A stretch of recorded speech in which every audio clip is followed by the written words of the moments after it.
بسم اللہ الرحمن الرحیم۔ السلام علیکم ورحمۃ اللہ وبرکاتہ۔ حاضرین و ناظرین، سورہ مائدہ کی آیت نمبر 31 میں اللہ تبارک و تعالی نے ایک کوے کا تذکرہ کیا ہے۔ قرآن مجید آفاقی کتاب، آخری نبی پر اتری ہوئی کتاب، اس اہم ترین اور مقدس کتاب میں معمولی سے حقیر کالے کلوٹے کوے کا تذکرہ کیوں کیا گیا؟ ایک اہم ترین سوال ہے، لیکن اس کوے کے پیچھے بہت بڑا سبق ہم سب کو ملتا ہے۔ واقعہ کیا ہے؟ سورہ مائدہ کی آیت نمبر 31 میں جس کوے کا تذکرہ کیا گیا ہے، اس آیت کو آپ پہلے سن لیجئے۔ فَبَعَثَ اللَّهُ غُرَابًا يَبْحَثُ فِي الْأَرْضِ لِيُرِيَهُ كَيْفَ يُوَارِي سَوْءَةَ أَخِيهِ۔ اس آیت میں کوے کا جو تذکرہ کیا گیا ہے، اس کے پس منظر میں ایک واقعہ ہے۔ واقعہ کیا ہے؟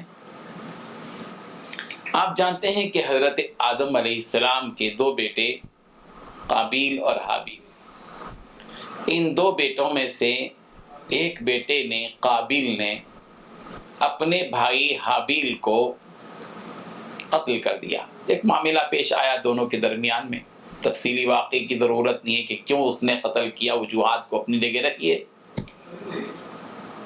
لیکن یہ کہ قابیل نے کسی وجہ سے جس میں نزاع ان دونوں کے درمیان میں ہوا تھا، حابیل کو قتل کر دیا۔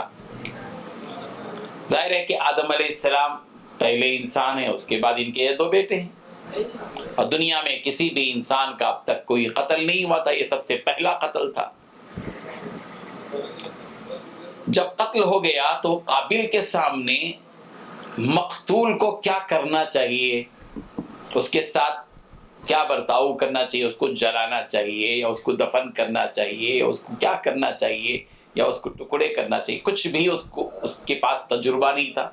جیسے کہ دنیا میں کسی بھی آدمی کا نہ انتقال ہوا تھا، نہ ہی کسی کو قتل کیا گیا تھا، تو قابیل بڑا پریشان ہوا، اس کو لیے مارے پھرتا تھا کہ کیا کیا جائے۔ اور ظاہر ہے کہ زیادہ مدت تک ایک مرے ہوئے انسان کو رکھا نہیں جا سکتا۔ اللہ تبارک و تعالیٰ نے کوے کو بھیجا۔ ایک کوے نے دوسرے کوے کو اسی طرح مارا جیسے قابیل نے حابیل کو مارا۔ قاتل کوے نے مقتول کوے کو، جس کو قتل کیا گیا تھا، اس کوے کے سلسلے میں اس نے تدبیر کی، اور کوے نے گڑا بنایا، اس میں اس مقتول کوے کو ڈالا اور اس کے اوپر مٹی ڈال دی، اس کو چھپا دیا۔ یہ منظر قابیل دیکھ رہا تھا۔ اس کے ذہن میں بھی ایک بات آئی کہ جس طرح قاتل کوے نے مقتول کوے کو زمین میں گڑا کر کے اس کو دفن کر دیا ہے، اسی طرح مجھے بھی کرنا چاہیے۔ چنانچہ قابیل نے اپنے بھائی حابیل کو اسی طرح زمین میں گڑا کر کے اس کو دفنا دیا۔ یہ سب سے پہلا دفن ہے پوری انسانیت کا۔ سوال یہ ہے کہ جس کوے کو ہم حقیر سمجھتے ہیں، وہی کوا ہم سب کا استاد ہے کہ اس نے ہم کو سکھایا کہ ہمیں اپنے مردے کو کیسے دفن کرنا چاہیے۔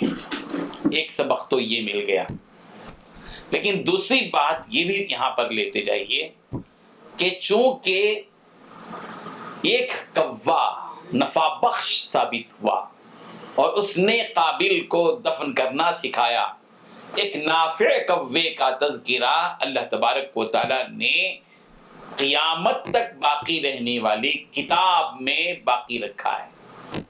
فَبَعَثَ اللَّهُ غُرَابًا، بس اللہ تبارک و تعالیٰ نے ایک کوے کو بھیجا، يَبْحَثُ فِي الْأَرْضِ، جو زمین میں جو ہے تلاش کر رہا تھا، مارے پھر رہا تھا، لِيُرِيَهُ كَيْفَ يُوَارِي سَوْءَةَ أَخِيهِ، تاکہ یہ کوا قابیل کو بتلائے کہ اسے اپنے بھائی کو کس طرح زمین میں دفن کرنا چاہیے۔ اللہ اکبر. اس سے ایک اہم ترین سبق ہم آپ کو دینا چاہتے ہیں. جو بھی نفع پہنچاتا ہے اللہ کو وہ پسند ہوتا ہے. کوے نے نفع پہنچایا، اللہ تبارک و تعالیٰ نے اس کوے کے اس عمل کو قرآن مجید میں قیامت تک کے لیے باقی رکھا. انسانوں کو چاہیے کہ وہ اس دنیا کے اندر، اس دھرتی میں اللہ تبارک و تعالیٰ نے جتنی زندگی انہیں بخشی ہے، اپنی زندگی میں ایسے کارنامے انجام دیں جس سے دوسروں کو نفع پہنچے.